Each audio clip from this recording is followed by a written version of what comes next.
Hello दोस्तों, कैसे हैं। चैनल में सभी का स्वागत है। आइए हम शुरू करते हैं। संधि में वृद्धि स्वर संधि, यण स्वर संधि और अयादी स्वर संधि। तो आप चैनल में अंत तक बने रहिएगा। चलिए शुरू करते हैं। वृद्धि संधि देखिए, ह्रस्व या दीर्घ, ठीक है, जिसमें आ या आ के पश्चात यानी बाद में स्वर संयुक्त स्वर ए ओ आए तो विकार उत्पन्न होकर क्रमशः ए और औ हो जाए, है ना। तो वह किस प्रकार की संधि होगी? वृद्धि संधि होगी, ठीक है। उदाहरण देखिए, एक धन एक बराबर एक एक, यहाँ पर क्या है? आ, ठीक है। और यहाँ किस प्रकार का उच्चारण हो रहा है? ए का, तो ए हो गया, ठीक है। इसी प्रकार देखिए, मत धन एक, क्या हो गया? मत एक, आ धन ए बराबर ए, ठीक है। सदा धन एव, तो यहाँ पर आ का उच्चारण हो रहा है, यहाँ ए, ठीक है, तो ए बन गया सदैव, ठीक है। इसी तरह आगे उदाहरण देखिए, महाधन ऐश्वर्य, तो आ और ए, है ना, तो क्या हो गया? ए महेश्वर, ठीक है। वन धन औषधि, वनौषधि, तो इसमें आ का उच्चारण हो रहा है, यहाँ ओ का उच्चारण, तो क्या बन गया? औ, ठीक है। इसी तरह परम धन औषध, परमौषध, ठीक है, आ धन औ बराबर क्या हो गया? औ, ठीक है। इसी तरह देखिए, महाधन ओज, महोज, है ना, तो महा में आ का उच्चारण हो रहा है और ओज में ओ, तो क्या हो गया? औ, ठीक है। आगे देखिए, और महाधन औषध, महाधन औषध, तो क्या बना? महोषध, ठीक है। तो आ धन औ बराबर क्या बना? औ, ठीक है। इस तरह से हम दीर्घ संधि को समझ सकते हैं। दोस्तों, आपको ध्यान में रखना है कि उच्चारण के बाद क्या बनना चाहिए? ए और औ, ठीक है। इस बात का आपको ध्यान में रखना है। मात्राओं में क्या हो जाती है? वृद्धि हो जाती है ना। हमने गुण संधि में देखा था ए, ओ और अर हो जाता है, लेकिन वृद्धि में हमने क्या देखा? ए औ देखा है, ठीक है। इसी तरह आगे बढ़िए, यण संधि की हम बात करते हैं। यण संधि देखिए, इसके कुछ रूल्स हैं, आपको ध्यान में रखना है। ई या ई के बाद कोई भिन्न स्वर आए तो क्या हो जाता है? या हो जाता है। अब इसमें कोई भी मात्रा लग सकती है ना, छोटी बड़ी, है ना, आ की मात्रा, ई ऊ, इस तरह की कोई भी मात्रा लग सकती है, ठीक है। इसी प्रकार से देखिए, ऊ या ऊ के बाद कोई भिन्न स्वर आए तो क्या हो जाता है?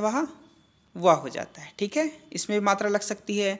इसी तरह देखिए, री के बाद कोई भिन्न स्वर आए तो क्या हो जाता है? रा हो जाता है, ठीक है। इसमें भी मात्रा लगाई जा सकती है, ठीक है।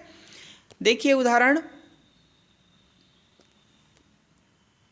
क्या है? अति, अति धन अधिक, यहाँ पर ई का उच्चारण हो रहा है, और ई के बाद कोई भिन्न स्वर आए तो क्या हो जाएगा? या हो जाएगा, ठीक है। तो अत्यधिक हो गया, है ना। इसी तरह देखिए, इति धन आदि, क्या हो गया? इत्यादि, तो यहाँ पर या का उच्चारण हो रहा है, ठीक है ना, मात्रा लगाई जा सकती है।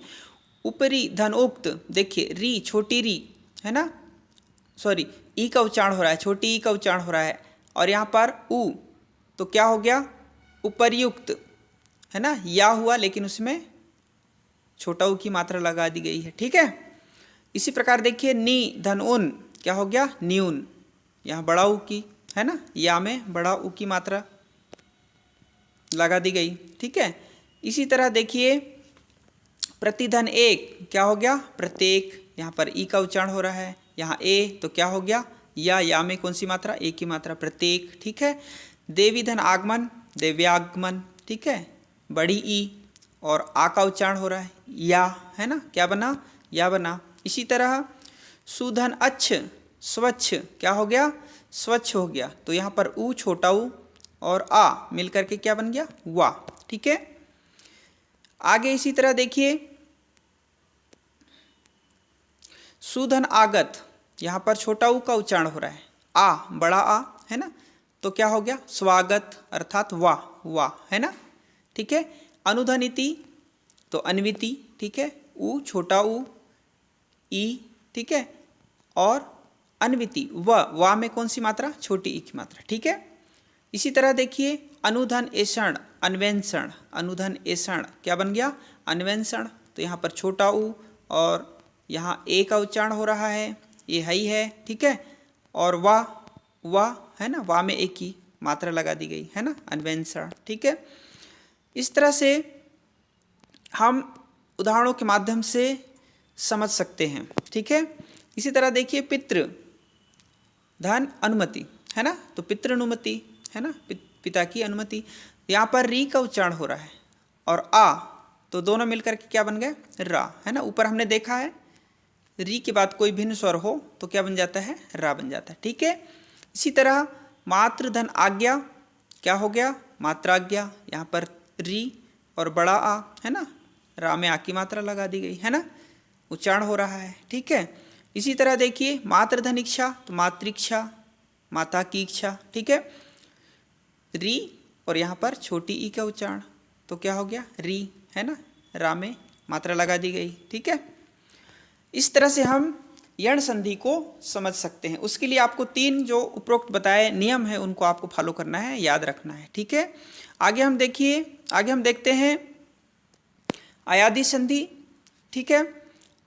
जब संयुक्त स्वर कौन कौन से, ए ओ और औ किसी भिन्न स्वर से मिलते हैं, ठीक है, किसी भिन्न स्वर से मिलते हैं तो जो विकार उत्पन्न होता है वहाँ पर कौन सी संधि होती है, अयादि संधि होती है, ठीक है। अब किस प्रकार से विकार उत्पन्न होता है और जो क्या इसके नियम है आप देखिए यहाँ पर, ठीक है। जैसे ए का क्या हो जाता है, अय हो जाता है, ठीक है, और ए का क्या हो जाता है, आय हो जाता है। ओ का क्या हो जाता है, औ हो जाता है। औ का क्या हो जाता है, आ हो जाता है। इसको आपको ध्यान में रखना है दोस्तों, ठीक है। उदाहरण हम देखते हैं,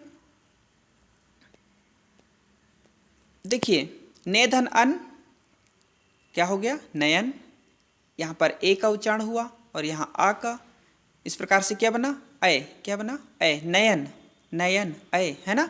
इसी तरह देखिए ने धन अक, तो क्या बन गया, नायक।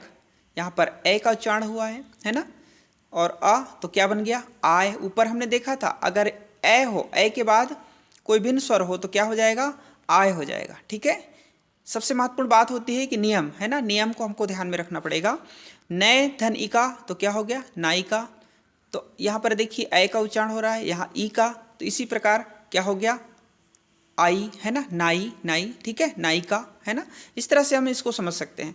पोधन अन पवन, तो यहाँ पर ओ का उच्चारण हो रहा है ना, और यहाँ पर अ, हमने देखा था कि ओ के बाद कोई भिन्न स्वर हो तो क्या बन जाता है, औ, है ना, तो पव, पवन, ठीक है। इस तरह से हम इसको समझ सकते हैं, ठीक है। आगे देखिए पो धन इत्र क्या हो गया, पवित्र, क्या हो गया, पवित्र। यहाँ पर ओ का उच्चारण हो रहा है और ई, ठीक है। अवि क्या बना, अवि, पवित्र। इसी तरह पोधन अन क्या हो गया, पावन, ठीक है। औ और आ का उच्चारण हो रहा है, ठीक है, तो क्या बन गया, हमने देखा था कि औ यदि हो और उसके बाद कोई भिन्न स्वर हो तो क्या बन जाता है, आव बन जाता है, ठीक है, तो पावन, है ना। इस तरह से हम इसको समझ सकते हैं। नौ धन इक क्या हो गया, नाविक। यहाँ पर औ का उच्चारण हो रहा है, यहाँ ई का, आवी, है ना, आवी, मात्रा लगा सकते हैं हम, ठीक है, नाविक। इस तरह से हम इसको कह सकते हैं, ठीक है। भोधन उक क्या हो गया, भावुक, है ना, औ और ऊ का उच्चारण, यहाँ आऊ बना, भावुक, ठीक है। इस तरह से हम इसको समझ सकते हैं। तो आपको वृद्धि संधि, यण संधि और अयादि संधि पूर्णतः समझ में आ गया होगा। आपको केवल इसके जो नियम हैं उसको फॉलो करना है, नियम को बार बार ध्यान में रखना है। उम्मीद करता हूँ वीडियो अच्छी लगी होगी, आप इसको ज़रूर शेयर कीजिएगा। आपका बहुत बहुत धन्यवाद।